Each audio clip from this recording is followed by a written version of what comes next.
Wow. Hi, everybody. Nam Nguyen. I am so excited to be talking to you. And imagine that you're where you are, I'm where I am, and yet we're still chit chatting. Yeah. Thank you so much for joining me. I'm so excited to get right into the skating conversation with you. You have been a Canadian champion at every level that there is. We have to wait for Masters, an adult champion. That's going to be a few years down the road, I'm thinking. But everything from juvenile, pre-novice, novice, junior, and senior, two-time senior champion. Tell me, did you ever think about yourself in those terms when you were a little wee guy? No. I mean, like, I kind of just was like oblivious to the fact that I thought I didn't like back then. I didn't think that nationals were such a big deal. I kind of just treated it as any other competition I did. And so like the pressure really wasn't too much for me. I kind of just went in there and really just enjoyed the experience. Because I mean, like, when my first national experience when I was 8 years old, like, just the fact that I'm competing with all the other guys around, the nation, that itself was really cool. So I kind of just wanted to keep striving for that kind of experience. And I guess like year after year, I just found myself at nationals, which was awesome. Do you know what's so interesting to me? I mean, and what people don't realize, they look at your many accomplishments and they think, wow, this guy's had it easy. But you've had lots of ups and downs in your career. Let's talk a little bit because there'll be some young skaters listening to this broadcast. What was it like to go from, well, let's say shorter than me when I first met you to way taller? There was a huge adjustment. We see that sometimes with young men in figure skating, that it takes some time to get the jumps back. But when you're going through it, what does that actually feel like?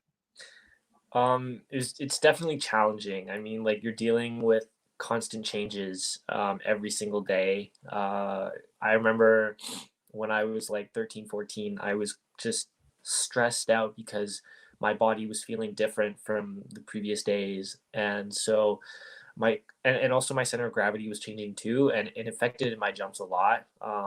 And like my approach, which wasn't the smartest, was to constantly change my technique, and so really I was just digging myself a deeper hole.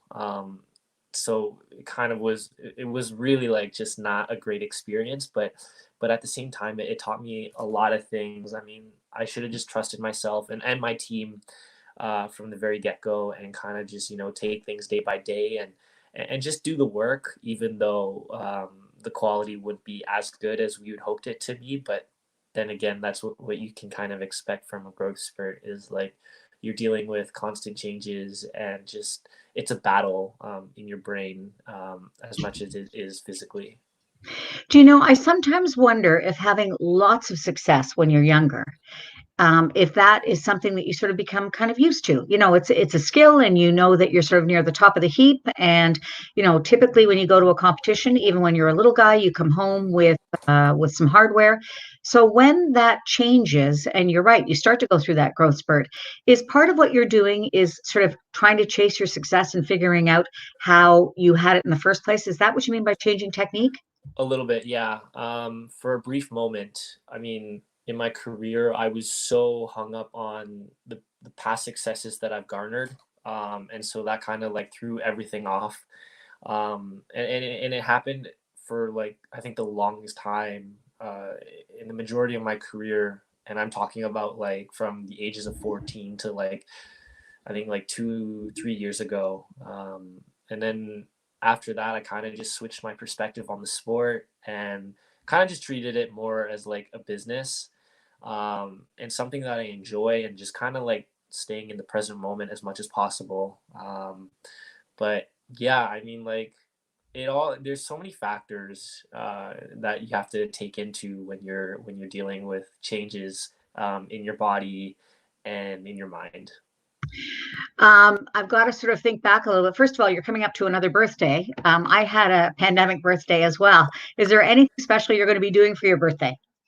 I mean, it was really funny because I forgot my birthday. Like, I forget. Sometimes I forget when my birthday is.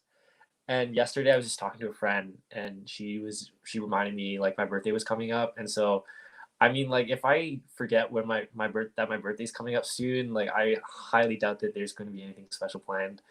And I think there will be nothing planned, just because it's a pandemic, can't really go anywhere. but I'm kind of just, looking forward to spending time with my family.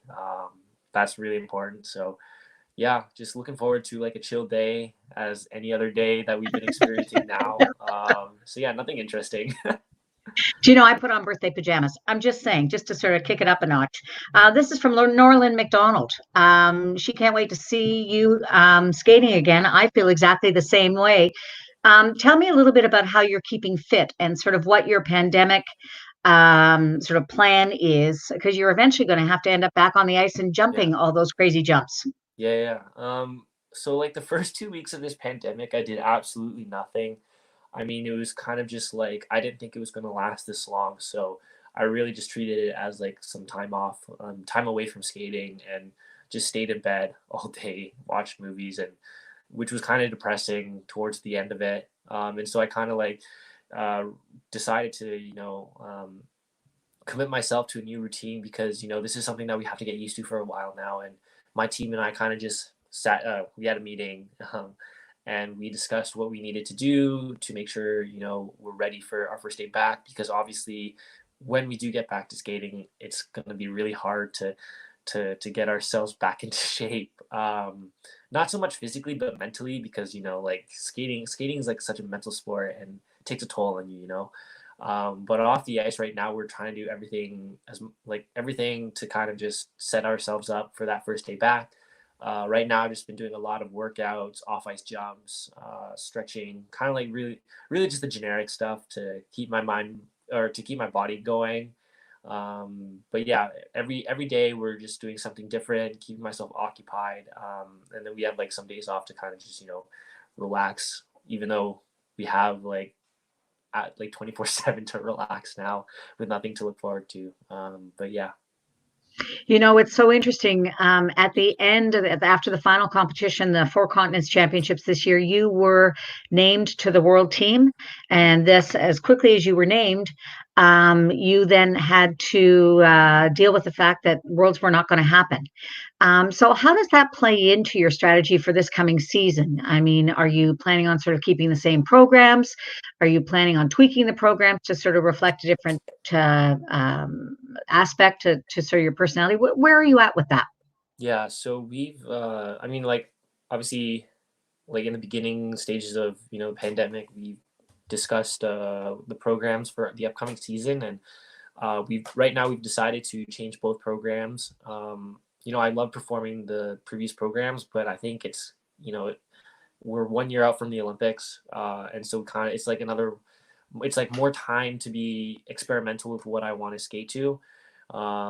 So like that's kind of like on our minds right now. We haven't really made any like specific decisions on what we're going to skate to yet. We've been exploring many options, but right now it kind of like everything's on hold. We haven't really talked too much about the actual plans for the season. Kind of just staying in the present moment, taking day by day. But yeah, I mean that's kind of like our theme right now is we want to change both programs and um, kind of just keep it interesting for myself and for the audience watching. Do you know what's so interesting? I think that an earlier version of Nam, maybe a younger teenager who wasn't as experienced sort of in all of the world parts, that go on in life, a younger Nam might have said, I. And what I'm noticing in your language is that you're talking about what we're going to skate to, what we're going to Right. do. Can you talk to me a little bit about the team that surrounds you and how it is shaping your skating at the moment? Right. Yeah. So first of all, my coaches are Robert Burke, Danielle Rose, and then we've got Greg Lewandowski for my off ice stuff, and kind of just really the rest of the team goes to where I skate to, which is at the Richmond Training Center, Richmond Hill, Ontario. Bob Emerson, Carmen James, all these people have been really just behind my back, supporting me since I moved to them. And I say we because, we're a team, we're in this together, even though ultimately at the end of the day, I'm the only one out there skating by myself on the ice.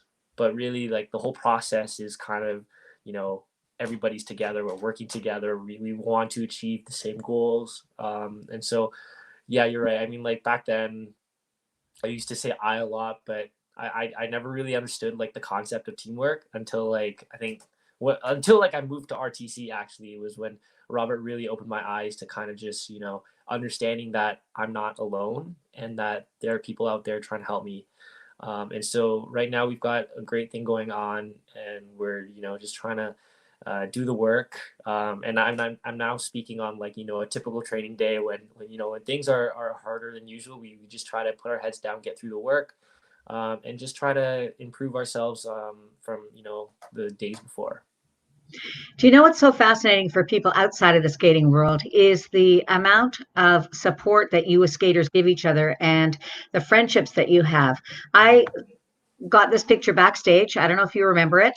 It's a picture of you, Keegan, and Elaine. yeah, yeah. And do you remember what it was about? Yeah. Unfortunately, Elaine didn't have her greatest skate that day. Yep, And so Keegan and I, we were we were at upstairs Worlds. watching, I think. And this is at 2019 World Championships in Japan. And, you know, I mean, I'm not trying to sound like I'm not trying to brag about this, but I feel like Keegan and I are like the biggest supporters of our team. We try our best to make it to every event that our teammates are in, and we just scream at the top of our lungs every time our skaters are on the ice. And so we supported Elaine from beginning to end, and obviously, she didn't have a great skate, so we immediately ran down to try to like comfort her and just let her know that we're there for her. And I think that's kind of, a reflection of who we are as a team. We're there for each other no matter what. And I think at Skate Canada was perfect or for me this year, because I was the last skater of the event and I was so stressed out, but I could hear the cheers from our national team and from the audience in the rink, and really it just like made me feel so much better. And that's something that I love, and I hope that the other members on the team love too, when they're hearing Keegan and I yelling at the top of our lungs from the top of the arena. But yeah, no, we're there for each other, and I think that's really important. You know, the first person to congratulate you a year ago at Nationals when you took the title was Keegan running backstage. I also have that picture somewhere, but I couldn't locate it. Yeah, yeah, And yeah. I mean, Keegan's such a great guy. yeah, I'm so he is. lucky to have him in my life, and he's my best friend. And even though we live so far apart from each other, we're constantly checking up on each other. And um, especially now during this pandemic, we have so much time in the world, so we can talk, for however long as we want. And he's been there for me through, the really low times in my career and the high times in my career, and I've been there for him, the same as well. Um, but yeah, no, I miss him a lot, and he's a great competitor, and we push each other to really just kind of like be a better version of ourselves. Here's a great comment from Tracy Lynn McLeod. You have grown into a complete skater inside and out. Do you feel that as well? Or where do you feel that your biggest areas of growth have been, aside from your height? You're now much taller than I am, as we know. Yeah, I mean, like, you know what? It's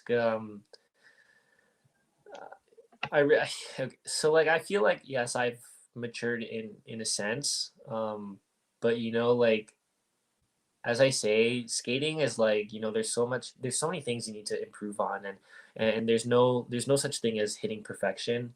And that goes the same with, life, I guess. I'm not trying to sound like a life guru or whatever, but like I believe like every day is an opportunity for growth, no matter how little or how big it is. And so for me, I've kind of like changed my perspective on the way I approach, everyday life. I kind of just want to, take things as it is, and kind of open my mind and really just take everything in, and use it as experience, and apply that to my own life.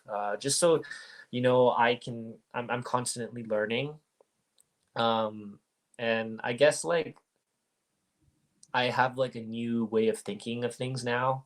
Whereas before in the past, it was kind of like I was focused on one minor detail, and I would just keep hacking at it, and it kind of would ruin like, the long term day to day for me. And so right now or for me, I'm just trying to like, keep things chill, and kind of just enjoy whatever's happening right now. Life is built on a series of lessons and experiences. So I'm going to say a couple of events, and I want you to tell me what you learned from them. 11 years old, in the exhibitions at the 2010 Olympic Games in Vancouver. What did you learn from that? I mean, like, so many things to learn. I mean, for skating, just kind of like the way things are set up at the Olympics, and then I got to kind of experience the pressure that the athletes were facing. I was also the flower boy for the events there, so I like rink side was experiencing what the athletes were going through, and I think as everybody says, the Olympics are like the most prestigious is the most prestigious stage there is to a sporting event. And I haven't been able to go to the Olympics myself as an athlete, but I can kind of Yeah, experience it from when I was 11. I think just kind of, and even like I felt so nervous before my skate. I messed up my first jump, but I kind of just tried to turn my brain off and do my job there. But really, I was just so happy to just be part of the Olympics experience, especially in Vancouver where I was growing up at the time. Um, but yeah, I mean, there's so many lessons there that I learned that I really cannot pinpoint one for you right now, just because it was so overwhelming at that point, and it was such an enjoyable experience for me. 2014, you won the World Junior title. What did Yeah, that experience teach you? that experience for me was just being consistent and just doing the work. I remember that season in particular, the first half of it went terrible, and going into that event, nobody really thought of me like meddling at all. Even myself, we like a few months before that event, we had just started to pick up on the momentum, the consistency, and really just pounding out the programs and kind of just doing the same thing over and over and over until it was like clockwork. And then when we got to the event, it really was just a simple job for me to do what I needed to do and just get out. That's exactly what I did, and I won, which was a surprise because there was Nathan Chen there, Shoma Uno, Adrian Pikiev, all of them medaled at the Junior Grand Prix final. So really, everybody was looking towards them, and nobody really thought of me. But I really just had fun and did my job. And then 2015 at the World Championships, you ended up in fifth place. Tell me about that. Yeah, again, I mean, like, I never thought that I would, finish that high, at a world championships before. And so really it was just kind of going in there as experience for, future events. And same thing, pretty much the same vibe from junior worlds the year before, just being consistent, getting the job done, and just really not overcomplicating things. That's exactly what I did, and the week went by really fast, and the practices went well, and there I didn't really add any pressure to myself, and so I guess like things turned out okay. And yeah, I mean, such a nice experience, performing in China was a great time for me. It was then, and then we hit Boston in 2016. There you are. Look how much you've grown since then. There's a very young man there. Yeah, This is with Scott Russell from CBC. So 2016 was definitely a road bump. yeah. You didn't hit the free skate final. You didn't Yep. qualify after the short. What did that lesson teach you? Um, so that event was just all over the place. I mean, I was just first of all, I didn't even like qualify for the world championships from nationals. It was supposed to be for Liam Furious, but he pulled out and gave me the spot, which I was so thankful for. But I was not really like in the right state of mind to prepare myself, and at the time I wasn't feeling motivated, just because like I was going through another growth spurt and things were really frustrating at the time. Um, and so it was just a constant like battle like in myself. And so when I got to the world championships, I was already like, I had almost given up. Like there was no fight in me left, and you could see in that short program, as soon as I messed up the first jump, like I let things go completely, and that's a really important lesson. which, I hold today is, if one thing doesn't go well, don't dwell on it. Just keep pushing forward and do your best to get the job done. And so, yeah, that week wasn't great. It ended short, and it is what it is. And I tried to learn from it immediately after, but it didn't really click in until like a few seasons after. But regardless, I still use that, view that as a lesson learned rather than like a failure. Well, it isn't a failure. It's just another rung on the ladder. I mean, we Yeah. all have missteps for sure. Hmm. And then, you move forward from there and, you reclaim your Canadian title, which had to have been really sweet. Tell me about that moment. And a silver Yeah. medal, of course, this year as well. Right. Yeah. Yeah. So my second time winning senior nationals, like I think for me, it was more special than the first time winning it because I had just gone through so many things leading up into the event. And so, you know, it had more of an impact for me. I was just kind of like, really stressed out. Like there was pressure between, Keegan and I, and then there was Steven coming up, and he was really good. And really, the men's field right now is really deep, and so it kind of just put a pressure on a lot of us. And so I really tried my hardest to focus on getting the job done, and just focusing on the energy between Robert and myself. That's exactly what I did. There were a couple of mistakes here or there, but at the end of the day, I think it was kind of like I skated the cleanest out of all, and day of, and so that resulted in me winning the championships. And still, regardless, it was such a special feeling for me. And so I hope to continue that feeling and just keep pushing myself to get more titles. Here is a great comment from Rafael Gonzalez who says, your mindset and work ethic is admirable. I 100% agree. And then Karen Conley Butler has a great question, one that I would ask as well. Tell me, what is your favorite program? I would say my free program from this season, the Beatles medley. I mean, it's such a party. The audience, I think, hopefully enjoyed it. It was such a fun piece to train with, during the training season, and the vibe was just incredible. And I'm really glad that I committed to the Beatles this season. When you think about your skating career, which medal is the sweetest? You can give me I a mean, couple if like you need to. uh, any medal is really special. For me, I honestly don't look at what medals can. I don't really feel that medals define my career. I feel like the process um, is what defines the career. Like the journey behind all the medals and all that stuff. I really haven't accumulated that many medals like the top skaters in the field. But if I had to pick, I would say Skate Canada this year, the silver medal. Um, my second Grand Prix medal ever, and just like I think like the story behind it itself was just a perfect way for me to attain that medal. I mean, I skated after the two-time Olympic champion. He had just really brought the house down, and Yep. the crowd was on its feet, and like I felt the adrenaline just pumping throughout my body, and like it was just such like my chest was buzzed, and I was so excited to get out there and try to like keep that energy going for the audience. And so I did that, and I got the medal. So I guess like that medal for me right now is special.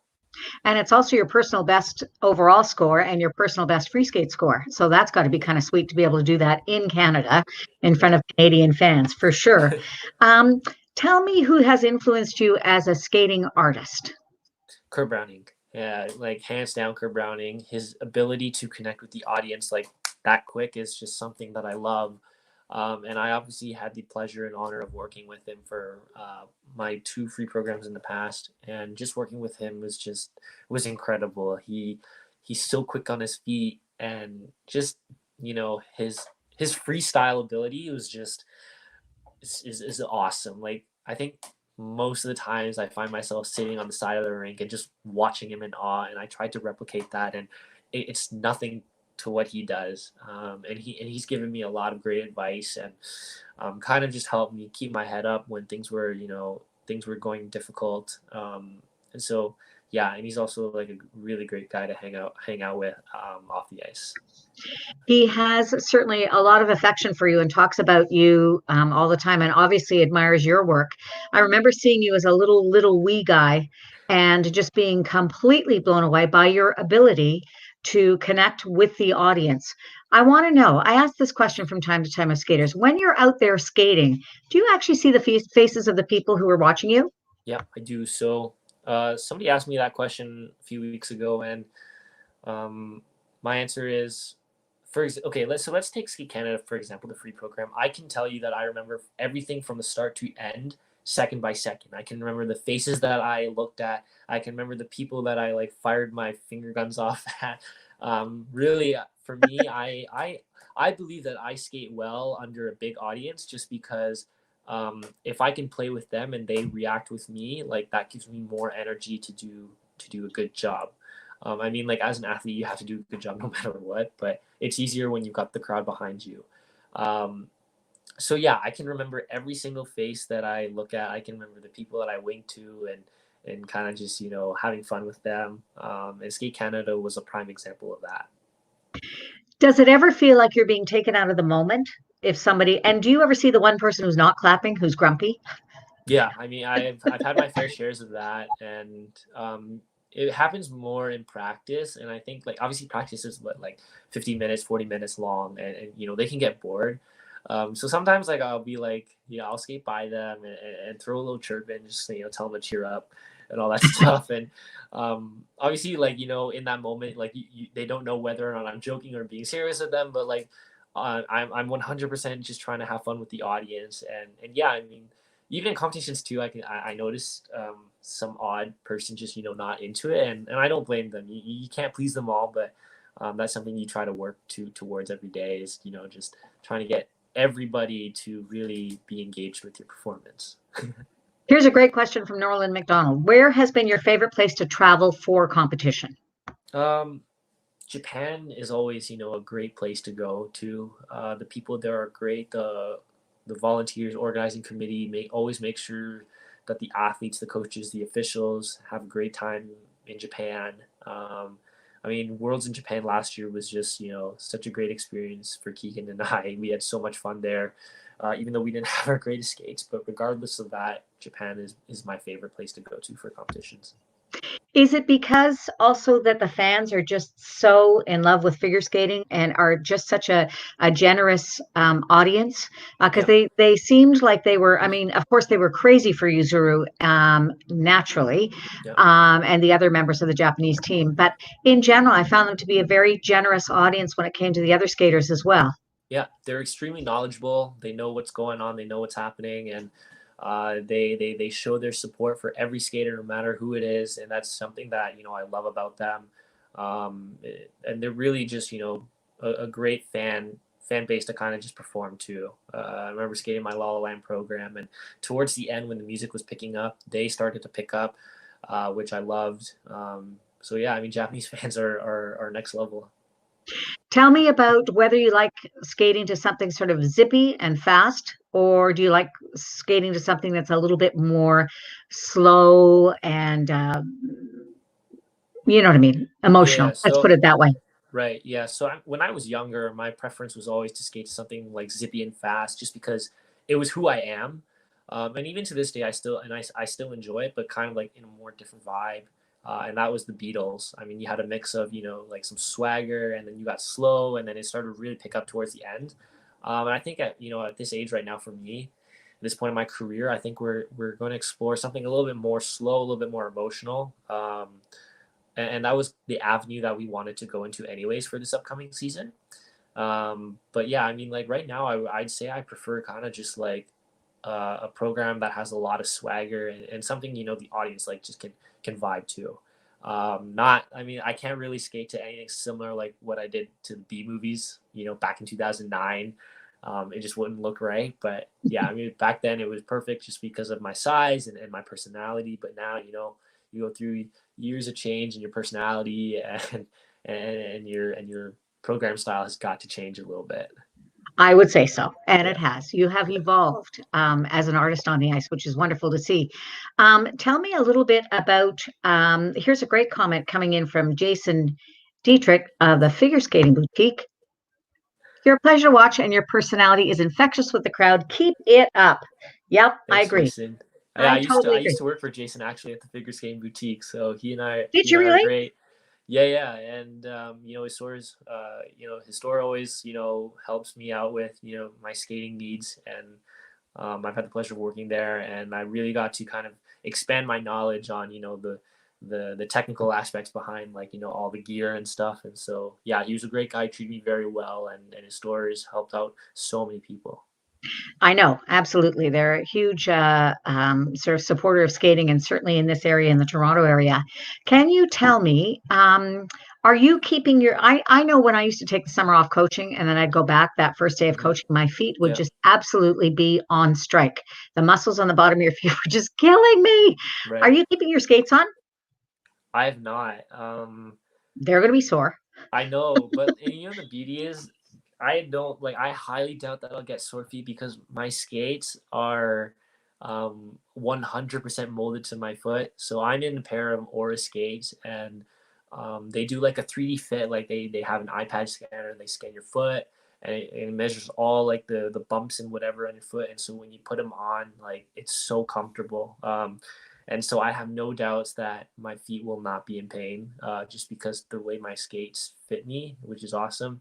But I can tell you that the rest of my body is going to feel sore. I mean, like as much as like we're doing the off ice work right now, I really don't think it's going to like set us up to 100% on the ice. And I can tell Yeah. you, like even after the first day, I'll be like in so much pain, and that feeling won't go away for probably a few weeks. But everybody, like all of us, we're in the same boat, and so Yep. that's something we just need to go through, and it's just part of being an athlete, I guess.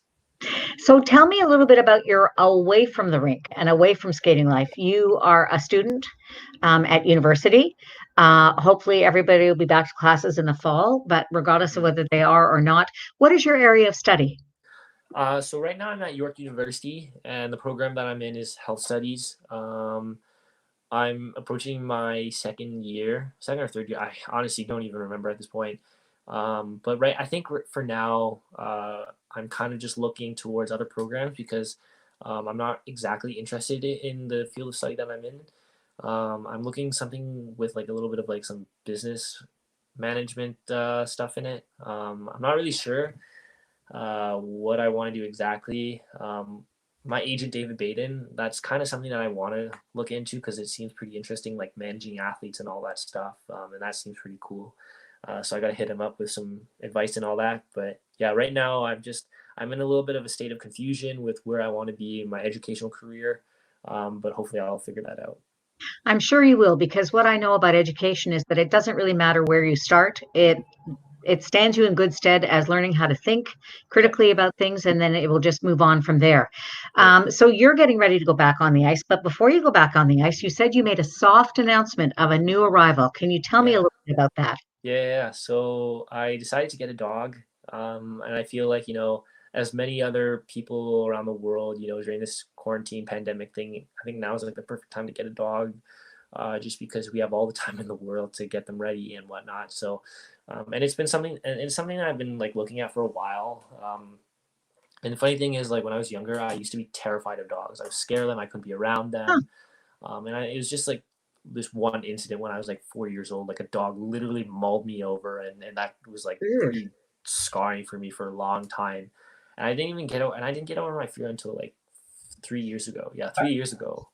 And I think like 6 months ago, I started looking at like dog memes on social media and like just seeing how cute they are and all that stuff. And I've connected with a lot of friends that have dogs, and I just love them. They're a great companion, and I kind of want something like that. And so I think a dog's perfect, and I look forward to raising it. Just in case you didn't think you had reached, this is Robin Perry, an outstanding opera singer, who considers your mindset in this crazy in these crazy times very inspiring. Hi, back, Robin. Opera. Do you go to the opera? Do you know anything about opera music? No, I don't. I mean, other than like the ones that I've heard from like skating, but like I've never really like paid too much attention to it. They have to be trained in the same way that athletes do. I mean, it's the same kind of process. You have to be. Yeah, It doesn't no really doubt. matter what you do. You have to be focused Yeah, your future. 10 years exactly. from now, where's Nam going to be? 10 10 years. I don't know. I mean, like I look. I don't even know what I want to do in like 2 years. 10 years. I mean, hopefully, still, contributing to the skating world, whether it be a coach, judge, or whatever it is. I really don't know yet, but I hope to be having some sort of like job. That's all I can say right now. And alive. That's those are just my two expectations for 10 years from now. You set the bar. Yeah, set it really low. Nam Nguyen, thank you so much for talking to me. This has been absolutely delightful. Everybody, if you want Nam on social media, it's at Nam Nam Noodle. Guess who I'm talking to next week? I'm going to tell you. Vincent Joe on Tuesday and Nice. Javier Fernandez, your old buddy, on Thursday. Hey, So it's going to that's be a great awesome. skating week next week. Thank you for finishing off this skating week for me. You've been outstanding. Talk to you soon and take good care, Nam. Bye Thanks, bye. BJ. See ya.